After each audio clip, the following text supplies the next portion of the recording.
আপনার বাসা কি গ্রামে? আপনি গ্রামের সৌন্দর্য উপভোগ করতেছেন?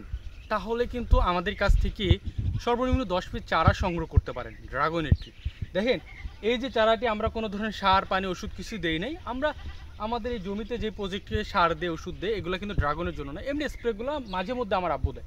তো এইখানে একটি ফল, 2টি ফুল চলে আসছে। এবার আরেকটু আসেন, এখানে 3টি 4টি গাছ আছে। এবার এইখানে কিন্তু প্রচুর পরিমাণ ফল আসছে মাশাআল্লাহ।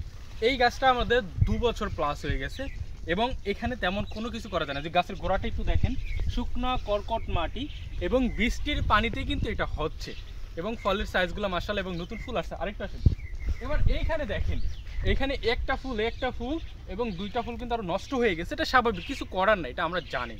এবং এখানে দেখেন 2টা ফল।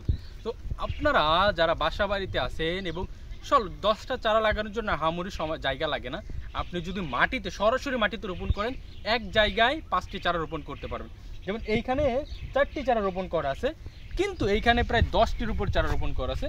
যেখান থেকে আমাদের এই গাছটি হয়েছে। আপনারা চাইলে এমন 2টি খুঁটি দিয়ে 6 ফিট দূরত্ব 2টি খুঁটি দিয়ে 10টি চারা রোপণ করতে পারেন এবং প্রতি বছর 2-1টি ফল বা 10টি ফল হারভেস্ট করে খেতে পারেন।